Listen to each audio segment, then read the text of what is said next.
नमस्कार। आज तक के डिजिटल प्लेटफॉर्म पर हमारे इस खास शो आरएनए में आपका स्वागत है और मैं हूं संजीव पालीवाल। लाखों रंग समेटे हुए ये इंद्रधनुष का वेश है, कन्याकुमारी से कश्मीर तक जुड़ रहा मेरा देश है। ये शब्द मेरे नहीं है, इनको ट्वीट किया है कांग्रेस नेता राहुल गांधी ने। साथ ही लिखा है, मैं आ रहा हूं आपके शहर, आपके गांव, आपकी गली, आपसे मिलने। हम सब साथ मिलकर अपना भारत जोड़ेंगे। राहुल गांधी ने 7 सितंबर से भारत जोड़ो यात्रा की शुरुआत कर दी है। इसका मकसद कांग्रेस को एकजुट करना और पार्टी के नेताओं कार्यकर्ताओं में नए जोश का संचार करना है। जानकारों का मानना है कि कांग्रेस ने 1.5 साल बाद के लिए अभी से कोशिश शुरू कर दी है, यानी 2024 के आम चुनाव के लिए राहुल गांधी लोगों के बीच जाकर कांग्रेस का आधार मजबूत करने की तैयारी कर रहे हैं। भारत जोड़ो यात्रा शुरू करने से पहले राहुल गांधी सुबह 7 बजे तमिलनाडु के श्री पेरुम्बदूर शहर पहुंचे, जहां वो अपने पिता राजीव गांधी के शहीद स्मारक पर गए और उनसे आशीर्वाद लिया। राहुल गांधी ने अपने पिता को नमन करते हुए तस्वीर शेयर की और ट्वीट कर लिखा, नफरत और बंटवारे की राजनीति में मैंने अपने पिता को खो दिया। मैं अपने प्यारे देश को इसमें नहीं खोऊंगा। प्यार नफरत को जीत लेगा, आशा डर को हरा देगी। हम सब मिलकर कामयाब होंगे। श्री पेरुम्बदूर में यही वो जगह है जहां राजीव गांधी की हत्या हुई थी। राहुल उन लोगों के परिवार से भी मिले जिन्होंने राजीव गांधी के साथ उस बम ब्लास्ट में जान गंवाई थी। राजीव गांधी के शहीद स्मारक पर राहुल की तस्वीर साझा करते हुए कांग्रेस ने अपने ट्विटर हैंडल पर लिखा, पूर्व प्रधानमंत्री राजीव गांधी जी के विचार और सीख आज भी राहुल गांधी जी के हौसले का काम करते हैं और भारत जोड़ो यात्रा इसी हौसले के साथ शुरू होने जा रही है। कांग्रेस के वरिष्ठ नेता जयराम रमेश की आज तक के साथ बातचीत को कांग्रेस ने ट्वीट किया। जयराम रमेश ने कहा कि राहुल गांधी जी के किए ये यात्रा तपस्या के समान है। ये 3570 किलोमीटर की भारत जोड़ो यात्रा 12 राज्यों से होकर गुजरेगी और इसमें 118 कांग्रेसी कार्यकर्ता शामिल हैं। साथ ही जयराम रमेश ने इस यात्रा के उद्देश्य के बारे में भी बताया। भारत जोड़ो यात्रा जिस मकसद से हमने इसकी कल्पना की थी, जिस मकसद से ये निकल रहा है, हमारे समाज में आर्थिक विषमताएं बढ़ रही है, भारत टूट रहा है, जोड़ने की जरूरत है। सामाजिक ध्रुवीकरण बढ़ रहा है, धर्म के नाम पर, जाति के नाम पर, भाषा के नाम पर, प्रांत के नाम पर भारत टूट रहा है, उसको जोड़ने की जरूरत है। और भयंकर तरीके से राजनीतिक केंद्रीकरण हो रहा है, राज्यों के अधिकार छीने जा रहे हैं। तो ये 3 कारण हैं, आर्थिक विषमताएं, सामाजिक ध्रुवीकरण, राजनीतिक केंद्रीकरण। भारत टूट रहा है, भारत बिखर रहा है, भारत अलग अलग हो रहा है। तो भारत जोड़ने का वक्त आ गया, अब नहीं तो कब, अभी तो करना है। कांग्रेस का इस यात्रा से यही उद्देश्य है कि वो धर्मनिरपेक्ष भावना के लिए देश के लोगों को आपस में जोड़ सके, करोड़ों भारतीयों की आवाज बन सके और उसे बुलंद कर सके। इसके अलावा मौजूदा वक्त में देश जिन समस्याओं से जूझ रहा है, इसके बारे में जनता से बात करना। यानी कुल मिलाकर कांग्रेस और राहुल गांधी की कोशिश ये है कि केंद्र सरकार, बीजेपी, एनडीए और पीएम मोदी के खिलाफ लामबंदी की जाए और कांग्रेस को देश की राजनीति में फिर पुराना मकाम दिलाया जाए। इस यात्रा के बारे में वरिष्ठ पत्रकार राजेंद्र द्विवेदी ने भी अपने विचार प्रकट किए हैं। उनका मानना है कि यह भारत जोड़ो यात्रा प्रधानमंत्री नरेंद्र मोदी के लिए ही नहीं, बल्कि राहुल गांधी और कांग्रेस के सामने भी एक बहुत बड़ी चुनौती है। कन्याकुमारी से कश्मीर तक 150 दिन चलने वाली 3570 किलोमीटर की यात्रा राहुल गांधी के लिए भी फुल टाइमर राजनीतिक बनने की अग्नि परीक्षा साबित होगी। राहुल गांधी जब से सियासत में आए हैं, उनका रिकॉर्ड रहा है कि गंभीर मुद्दों पर भाषण देते हैं, बयान भी देते हैं और फिर किसी न किसी यात्रा पर निकल जाते हैं। राहुल को लेकर ऐसा परसेप्शन बन गया है कि वो प्रधानमंत्री नरेंद्र मोदी से तथ्यों के आधार पर तो सीधी लड़ाई लड़ते हैं, लेकिन मोदी की तरह 24 घंटे मेहनत न करने के कारण लगातार असफल हो रहे हैं। प्रधानमंत्री नरेंद्र मोदी की सफलता की सबसे बड़ी योग्यता ईमानदारी और निरंतर 24 घंटे मेहनत करना माना जा रहा है। वैसे देखा जाए तो राहुल गांधी ईमानदारी में किसी भी तरह से मोदी से कम नहीं है। हम ऐसा कह सकते हैं कि सत्ता का लालच भी राहुल गांधी को छू नहीं गया है। राजेंद्र द्विवेदी मानते हैं कि देश में जो हालात हैं उसके हिसाब से निश्चित ही भारत जोड़ो यात्रा एक बहुत बड़ी जरूरत है। समय, काल और परिस्थिति के अनुसार जो राजनीतिक हालात देश में बने हैं, उसमें राहुल गांधी की भारत जोड़ो यात्रा बीजेपी सरकार के सामने एक गंभीर चुनौती खड़ी कर सकती है। आजादी के 75 साल बाद देश में जिस तरह से सामाजिक और धार्मिक आधार पर बंटवारा होने की बातें चल रही हैं या जातियों के बीच की खाई गहराने की खबरें आ रही हैं, उसमें बीजेपी हो या गैर बीजेपी शासित राज्य, पूरे देश में सामाजिक समरसता टूटती सी लग रही है। साथ ही लगता है जैसे लोगों के बीच भाईचारा कम हुआ है, अमीर गरीब के बीच की खाई बढ़ती जा रही है। ऐसे में राहुल गांधी के नेतृत्व में 100 से ज्यादा सामाजिक संगठनों की भारत जोड़ो यात्रा देश में नया राजनीतिक जन जागरण बना सकती है, जो 2024 में बीजेपी के लिए एक बड़ी चुनौती साबित हो सकता है। वैसे ये कोई पहली यात्रा नहीं है। आजादी के पहले और बाद में भी देश में बहुत यात्राएं हुई। गांधी जी का दांडी मार्च आजादी दिलाने में एक मील का पत्थर साबित हुआ था, लेकिन अफसोस अब ना कोई महात्मा गांधी हैं और ना किसी को वैसा जन समर्थन मिल सकता है।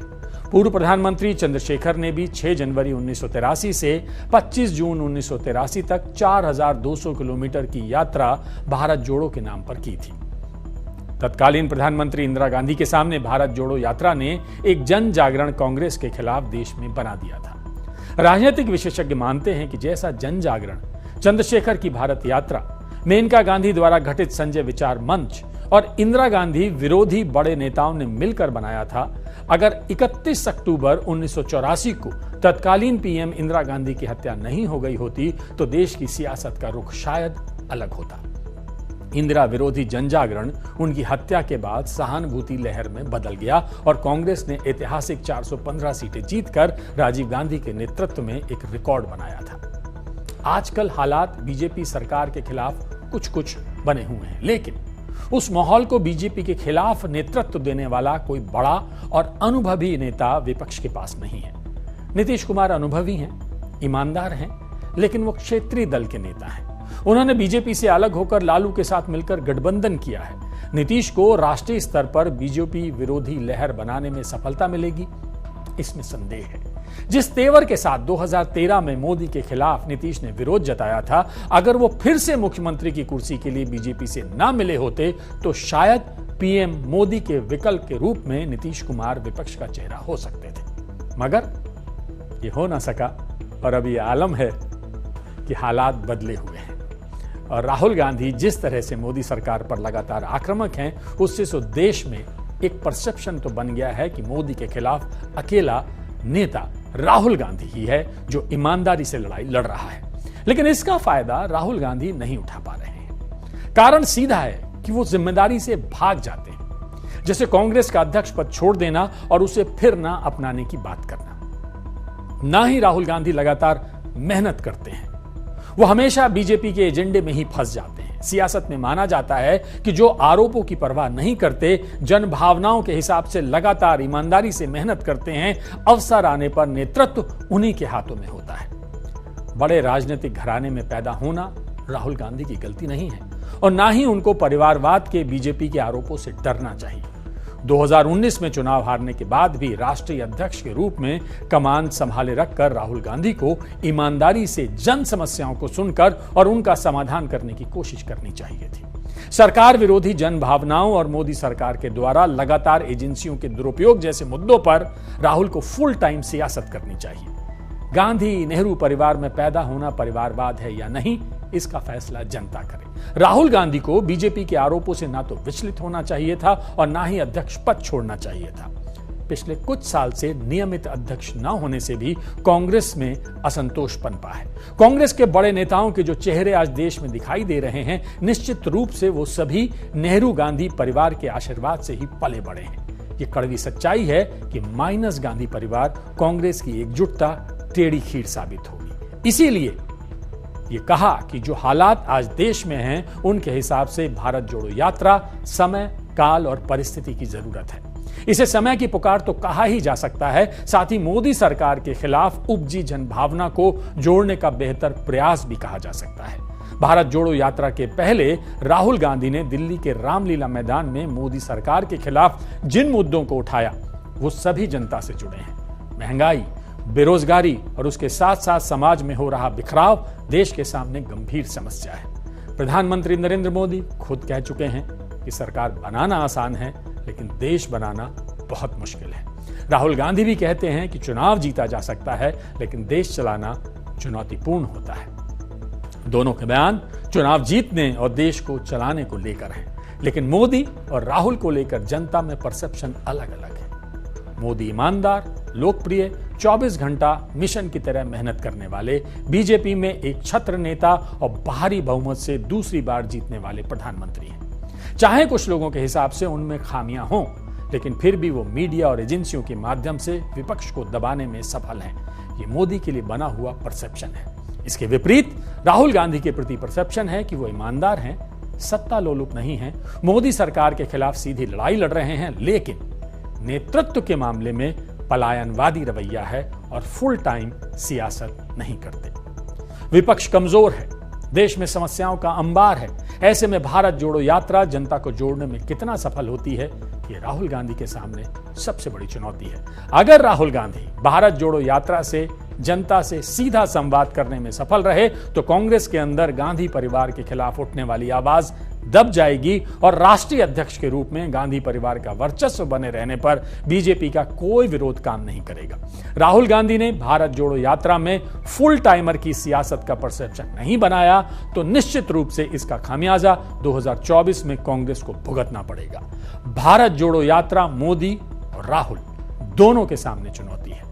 वक्त तय करेगा कि भारत जोड़ो यात्रा से 2024 में किसे फायदा होगा और किसे नुकसान। अब आइए आपसे आज्ञा लेने से पहले आपको राहुल गांधी की भारत जोड़ो यात्रा से जुड़े इंटरेस्टिंग फैक्ट्स भी बता दें। राहुल गांधी के साथ 118 कांग्रेस नेताओं सहित सिविल सोसाइटी से जुड़े करीब 300 लोग पदयात्रा में शामिल होंगे। कांग्रेस ने यह बात पहले ही बता दी थी कि राहुल गांधी यात्रा के दौरान किसी होटल में नहीं रुकेंगे। यह यात्रा 5 स्टार होटल के जरिए नहीं होगी। राहुल गांधी साधारण तरीके से इस यात्रा को पूरा करेंगे। ऐसे में कुछ लोगों के मन में सवाल उठ सकता है कि राहुल गांधी भारत जोड़ो यात्रा के दौरान 5 महीने कहां और कैसे रहेंगे। उनके साथ चलने वाले सभी यात्रियों का खाना, रहना, सोना कैसे होगा।